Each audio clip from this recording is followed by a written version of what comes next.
What really it takes to make a good CEO a great one? Or a good leader into a great leader of people? See, I think good leader manages. Okay, a great leader leads.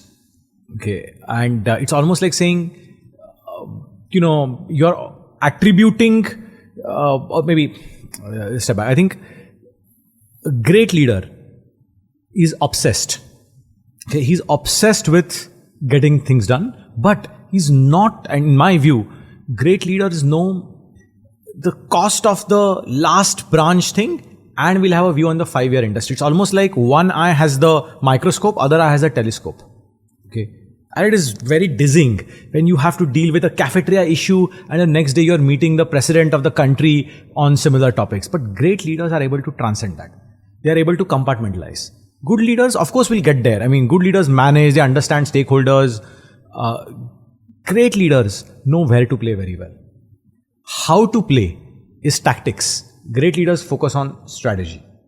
Okay, you get where to play right, how to play happens. And one of my best things is, 2011 I had looked at this, the difference between where to play and how to play. Because to me, then I used to see CEOs who were working very hard, they were great at people, great at XYZ, and yet the results were not as well. Whereas there were a few people who got their where to play right. So I did this analysis in sports. Okay, Roger Federer at that time was the number one tennis player. Some people still think he is, but not statistically.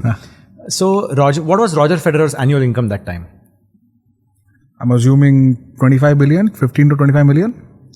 $50 million, give or take. So price plus endorsements. Okay.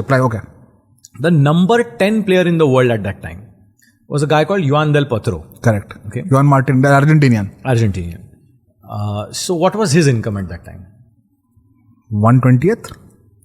Take a number now. I mean, you're good at maths. 3 million, 2 million. It was 15 million. Huh. Okay. Now take out tennis. Go to the next 5 racket sports. Table tennis, badminton, squash, lacrosse. Take the number 1 player in those games. What is their average of their incomes? We're below Juan Martin Del Potro, I'm assuming. That is given, but what is the number? Number 1 in squash, table tennis, badminton. $1 million to $2 million a year? $900,000. So now you think of it and say, hard work. Does a number 1 badminton guy work less hard than Federer does? No. Is he less committed than Federer? Is he less sacrificing than Federer? Absolutely not.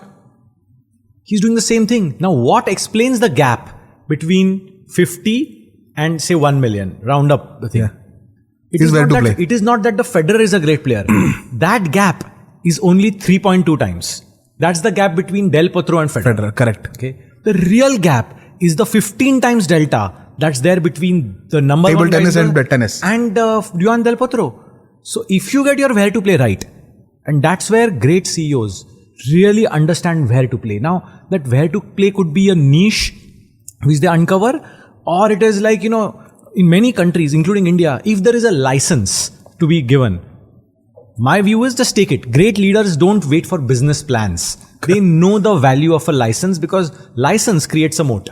Correct. Creates a regulatory moat. So get the license and you'll figure out the business plan. Correct. Okay. So to me, that's very important. Great leaders they're very happy doing the same boring things again and again.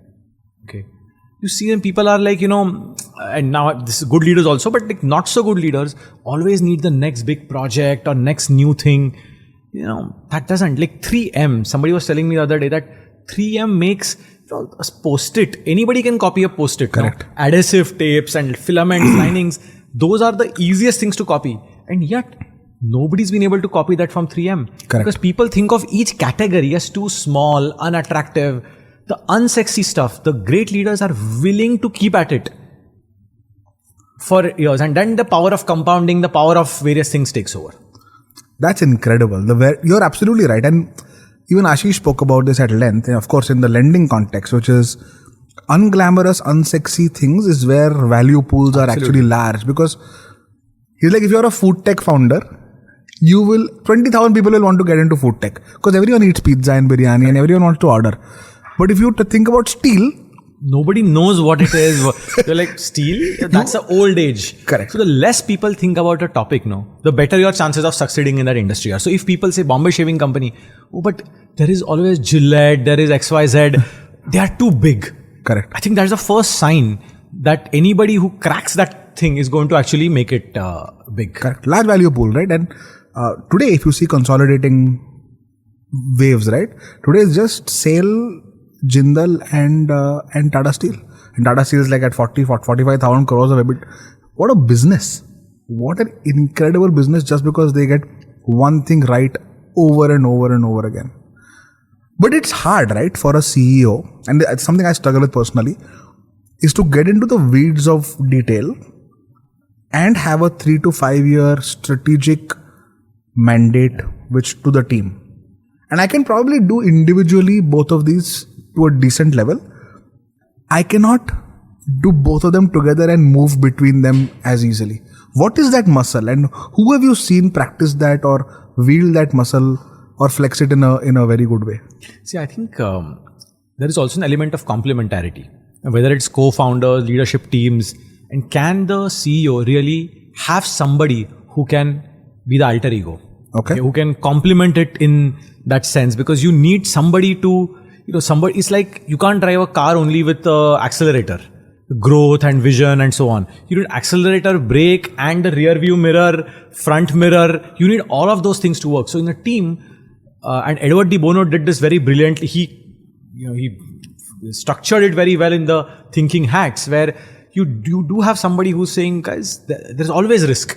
Now, if you only have the risk guy run the show, you will never be able to grow. But if you have only growth, you're going to make mistakes. Correct. So how does the CEO complement himself? Is he self-aware? And some of the best CEOs are actually quite self-aware, saying, look, I need you to do X. Okay, the iconic example where you had Steve Jobs and then you have Tim Cook and you're Johnny Ive. So Johnny Ive was design, creative. Somebody looking at saying, forget design and all. Kitna mein banta hai? How to reduce that? So you need somebody who's constantly thinking customer experience, but somebody who's thinking cost. And how do you balance those things out? And the great CEOs are the ones who complement themselves, such that otherwise the biggest risk is the CEO himself.